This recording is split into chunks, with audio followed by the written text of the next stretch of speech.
তো এখানে যতগুলো অ্যাক্টিভেশন ফাংশন দেখলাম তার মধ্যে লিনিয়ার ফাংশন হচ্ছে যেটা ইনপুট দেওয়া হচ্ছে সেটাই আউটপুটে পাচ্ছি F of x equal to x, যেটার রেঞ্জ হচ্ছে -ইনফিনিটি থেকে +ইনফিনিটি, যে কোনো জিনিস আমরা ইনপুটে দিতে পারি। এবং স্টেপ ফাংশনের ক্ষেত্রে সেটা বাইনারি স্টেপ ফাংশন, সো এখানে আউটপুটে শুধু 0 অথবা 1 আসতে পারে। তো 0 থেকে ছোট যে কোনো জিনিসেই 0ই আসবে, 0 থেকে বড় বা সমান যে কোনোটাতেই হচ্ছে 1 আসবে। সো ইনপুটের রেঞ্জ এখানে আলটিমেটলি রেঞ্জ অফ আউটপুট হচ্ছে 0 and 1 অ্যান্ড সিগময়েড ফাংশন হচ্ছে আমাদের F of x equal to sigmoid function, যেটা 1/1 প্লাস ই ইনভার্স এক্স, সেটার রেঞ্জ হচ্ছে 0 থেকে 1 পর্যন্ত। বাইনারি স্টেপ ফাংশনের মতোই সিগময়েড ফাংশনও। হাইপারবোলিক ট্যানজেন্ট ফাংশনের ক্ষেত্রে E to the power X minus E inverse X, E to the power X আর ই ইনভার্স এক্স এর মধ্যে যোগ বিয়োগ হয়, উপরে বিয়োগ আর নিচে যোগ। আর এটা হচ্ছে -1 থেকে +1 পর্যন্ত রেঞ্জ। যেহেতু ট্যান থিটা তাই হচ্ছে রেঞ্জ এরকম। আর রেলোর ক্ষেত্রে রেঞ্জ হচ্ছে এটার আউটপুট হচ্ছে 0 আসতে পারে আর এক্স আসতে পারে, মানে নেগেটিভ কোনো সংখ্যা আসবে না এটার ক্ষেত্রে। 0 থেকে ছোট হলে 0ই আসবে, আর 0 বা 0 থেকে বড় যে কোনো সংখ্যার জন্য এক্স আসবে। সো এটা 0 থেকে +ইনফিনিটি পর্যন্ত যে কোনো সংখ্যা দিতে পারে, সেটা হচ্ছে রেলো। আর লিকি রেলোতে 0.01, 0 থেকে ছোট যে কোনো জিনিস 0 না হয় আর একটু বেশি হয় 0.01, আর এক্স এর থেকে 0 থেকে বড় যে কোনো জিনিসের জন্য এক্স দেয়। আর এটার রেঞ্জ হচ্ছে -ইনফিনিটি থেকে +ইনফিনিটি। তাহলে লিনিয়ার ফাংশন আর লিকি রেলোর ক্ষেত্রে রেঞ্জ সেম। রেলোর ক্ষেত্রে কখনো নেগেটিভ হয় না, সো জাস্ট এটা 0 থেকে +ইনফিনিটি পর্যন্ত। হাইপারবোলিক ট্যানজেন্টটা যেহেতু ট্যান আছে তাই -1 থেকে +1। সিগময়েড আর বাইনারি স্টেপ ফাংশন দুটারই হচ্ছে 0 আর 1, 0-1 রেঞ্জের ভেতর থাকে। রাইট অ্যাক্টিভেশন ফাংশন কিভাবে সিলেক্ট করব আমরা?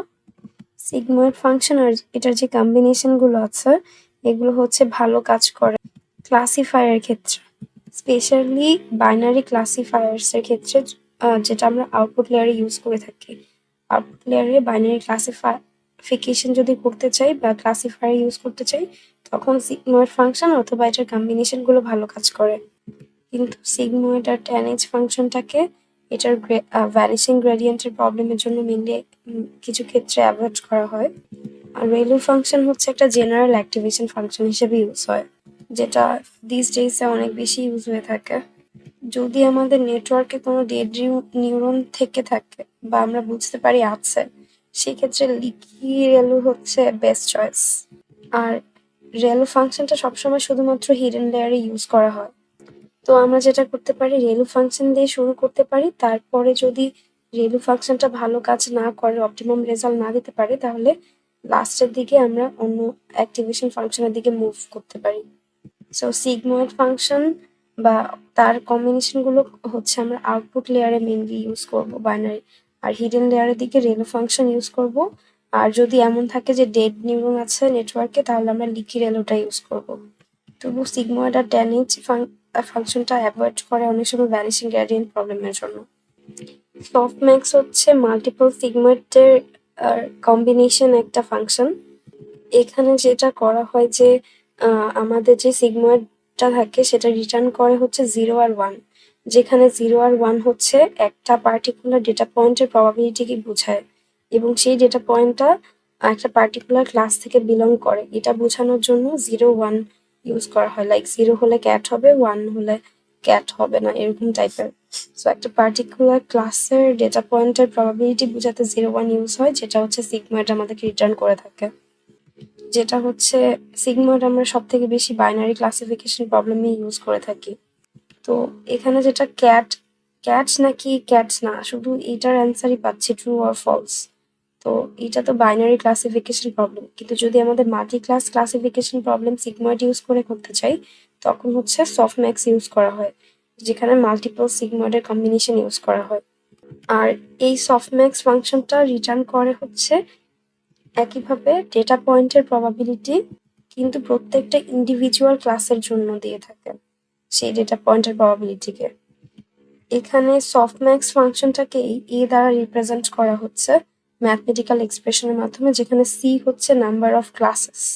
তার মানে একটা থেকে সি, টোটাল সিটা যদি ক্লাস থাকে, প্রত্যেকটা ক্লাসের জন্য হচ্ছে ই এর পাওয়ার জেড কে থেকে, মানে প্রত্যেকটা ক্লাসের জন্য ই ইউজ হবে ই এর পাওয়ার জেড আই পর্যন্ত। এখানে E Z I E Z কে, যেখানে প্রত্যেকটা ক্লাসের এ কে সামেশন করলে আলটিমেটলি 1 পাবো। সবগুলো ক্লাসের সমষ্টি আর কি 1 হবে আর কি সফটম্যাক্স ফাংশনের ভ্যালু।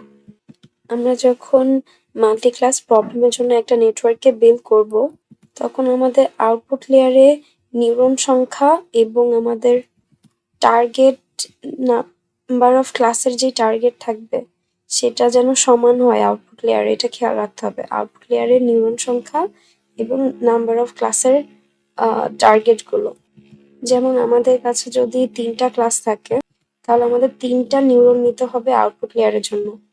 লাইক আমরা হচ্ছে ওই নিউরনগুলো থেকে আউটপুট পেয়ে থাকবো 1.2, 0.9, এগুলো হচ্ছে প্রবাবিলিটি, 0.75। আমরা এই ভ্যালুগুলোর উপরে সফটম্যাক্স ফাংশন অ্যাপ্লাই করলে তখন হচ্ছে এই রেজাল্টগুলো পাওয়া যাচ্ছে 0.42, কারণ এই ভ্যালুগুলো তো আলটিমেটলি এই ফাংশনে দেওয়া হবে আর কি, তখন এই ভ্যালুগুলো চেঞ্জ হচ্ছে, যেটা প্রত্যেকটা ক্লাসের ডেটা পয়েন্টের প্রবাবিলিটিকে রিপ্রেজেন্ট করছে। আর আমাদের অবশ্যই এটা মনে রাখতে হবে যে সবগুলোর যোগফল সবসময় 1 হবে। লাইক 0.42 প্লাস এটা প্লাস এটা, এটা যদি যোগ করা হয় তাহলে অবশ্যই ভ্যালুটা 1 হবে। আমাদের যদি মাল্টি ক্লাস ক্লাসিফিকেশন করতে পারে নিউরাল নেটওয়ার্কে সফটম্যাক্স ইউজ করে, তাহলে এখানে যেটা করা হচ্ছে যে আমাদের চিত্রটা সেম। ফার্স্টে তো এখানে ইনপুট লেয়ারের বায়াস থাকবে, সেটা থেকে আমরা হিডেন লেয়ারে জেড থাকে, এবং লাস্ট লেয়ারে হচ্ছে এখানে আমাদের যেটা হচ্ছে সফটম্যাক্স গুলোকে কাউন্ট করা হচ্ছে। প্রথম সফটম্যাক্সটার এখানে Z1 লেখা, সেকেন্ডটার জন্য Z2, যেটা হয় যে লাস্টটাকে কে দ্বারা প্রকাশ করা হয়, তাই এটা জেড কে, এবং নিচে প্রত্যেকবারই জেড কে লেখা হয়, মানে লাস্টটা দিয়েই ভাগ করতে হয় প্রত্যেকটা ক্লাসকে। লাস্ট সব এখানে আসলে লাস্টটা দিয়ে ভাগ না, মানে প্রত্যেক সবগুলোর যোগফল বোঝাচ্ছে, মানে সবগুলো ক্লাসের যোগফল। এখানে যেটা হচ্ছে এই ক্লাসের ইটাকে সবগুলো ক্লাসের ই এর যোগফল দিয়ে ভাগ, আর এই ক্লাসের ইটাকে এই ক্লাসের হচ্ছে EZ2, এটা হচ্ছে EZ3, এটা হচ্ছে EZK। তো এখান থেকে আমরা প্রবাবিলিটি পাবো যে কোনটার প্রবাবিলিটি বেশি কোনটার কম। সো অ্যাক্টিভেশন ফাংশন কোনটা প্রেফার্ড হবে এটা বোঝার জন্য, যেটা ইজি অ্যাক্টিভেশন ফাংশন, যেটা ফাস্ট কনভার্জ করে, যদি এমন হয় যে নেটওয়ার্কটা অনেক ডিপ এবং সেখানে কম্পিউটেশনাল লোড করতে গেলে অনেক টাইম লেগে যায়, মেজর প্রবলেম, সেক্ষেত্রে আমরা হাইপারবোলিক ট্যানজেন্ট বা সিগময়েড না ইউজ করে রেলোটা ইউজ করব ডিপটার ক্ষেত্রে, বা কম্পিউটেশনাল লোড যেখানে মেজর প্রবলেম এরকমটার ক্ষেত্রে, কারণ রেলো হচ্ছে স্পিডের দিক থেকে ভালো আর কি। কিন্তু আমাদের অবশ্যই মাথায় রাখতে হবে যে গ্রেডিয়েন্ট, ডাই বা ভ্যানিশিং প্রবলেম আছে, সো এটা ইন্টারমিডিয়েট লেয়ারে ইউজ করতে হবে, আউটপুট লেয়ারে ইউজ করা যাবে না। আর এই গ্রেডিয়েন্ট ভ্যানিশের সলিউশন হিসেবে আমরা ইচ্ছা করলে লিকি রেলও ইউজ করতে পারি। ডিপ লার্নিং মডেল যেটা বেশি ডিপ, সেটার ক্ষেত্রে আমরা স্টার্ট করব এক্সপেরিমেন্টকে রেলোর সাথে, আর আউটপুট লেয়ারে হচ্ছে সফটম্যাক্সকে ইউজ করে থাকবো। আমরা যখন সিগময়েড ফাংশনের ডেরিভেটিভ করব, সিগময়েড ফাংশনকে jz ধরে এটাকে ডেরিভেটিভ করলে, z এর সাপেক্ষে ডেরিভেটিভ করলে সেটা g প্রাইম লিখবো, এবং এটা সূত্র হবে যে gz ইন্টু 1 মাইনাস gz, কারণ a ইন্টু 1 মাইনাস a হয়, এটা আমরা আগেও দেখেছিলাম। যদি আমরা z এর ভ্যালু 10 নিই তাহলে gz এর ভ্যালু 1 আসছে, মানে সিগময়েড করার পরে, এবং সিগময়েড ডেরিভেটিভের ভ্যালুটা 0 আসে। z এর ভ্যালু -10 হলে সিগময়েডের ভ্যালু 0 হয় এবং ডেরিভেটিভের ভ্যালু হচ্ছে 0 হয়। তার মানে 1 0 দুটার ক্ষেত্রেই 0 0, কিন্তু z এর ভ্যালু 0 হলে সিগময়েড হাফ হয় এবং তখন ডেরিভেটিভ ভ্যালু 1/4 হয়। মানে আলটিমেটলি আমাদের যে z জানা থাকলে, সিগময়েড ফাংশনের ভ্যালু জানা থাকলে, আমরা ওখান থেকে ডেরিভেটিভের ভ্যালুটা জাস্ট এখানে ভ্যালুগুলো বসিয়ে দিলেই হচ্ছে ভ্যালু পেয়ে যাব। আর tan h এর ফাংশনের যদি ডেরিভেটিভ করতে চাই তাহলে এখানে dz এন্ড এটাকে যখন z এর সাপেক্ষে করব ডিফারেন্সিয়েশন, তখন ডিফারেন্সিয়েশন এখানে পুরো ডেরিভেটিভ করার পরে ভ্যালুটা আসছে 1 মাইনাস টেন স্কোয়ার আসছে। তো এখানে 10 হলে 10 এর ভ্যালু 1 আসে, -10 হলে -1 আসে, 0 হলে 0 আসে।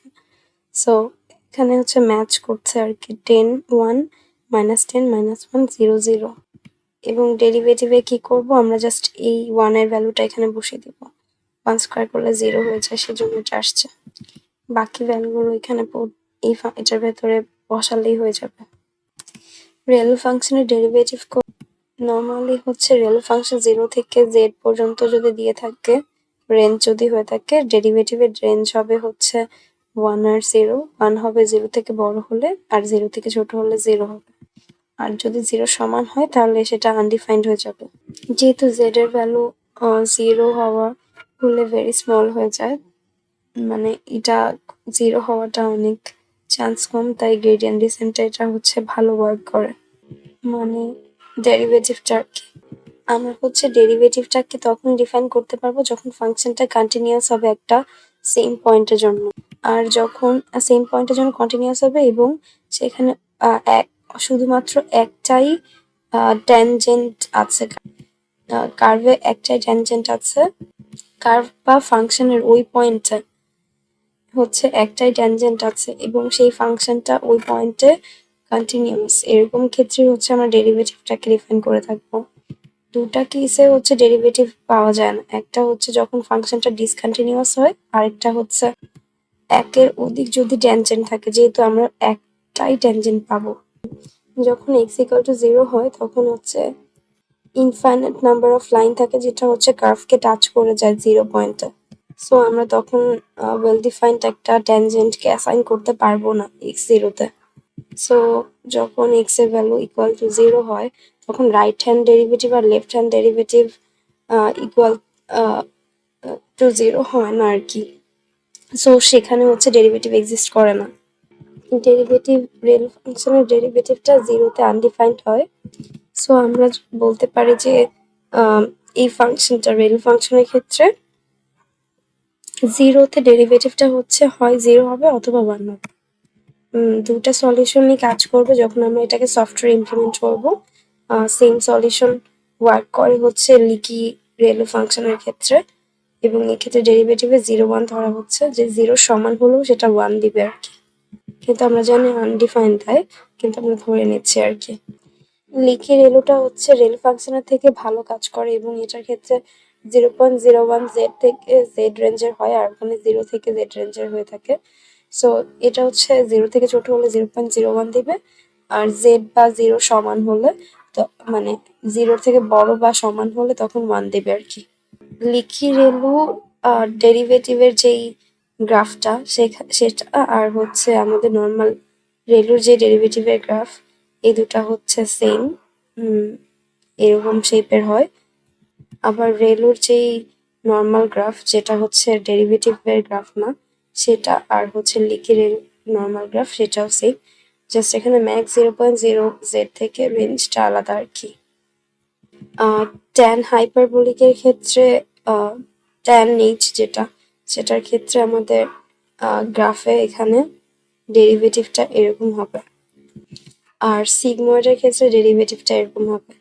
মানে আমাদের মেইন সিগময়েড ফাংশনের ট্যান এইচ এর যে গ্রাফটা, সেটাতে এখানে এরকম এস শেপটা থাকবে, বাট ডেরিভেটিভের ক্ষেত্রে এখানে সিগময়েডের ক্ষেত্রে আমাদের এই গ্রাফটা নিচের দিকে, আর যখন আমরা ট্যান এইচ এর ক্ষেত্রে করবো তখন এই গ্রাফটা উপরের দিকে, এটা এবং মিডল থেকে স্টার্ট হচ্ছে, একদম আপটাকে টাচ করছে, আর এটা একদম নিচেরটা থেকে স্টার্ট হচ্ছে এবং মিডলে টাচ করছে না এটা।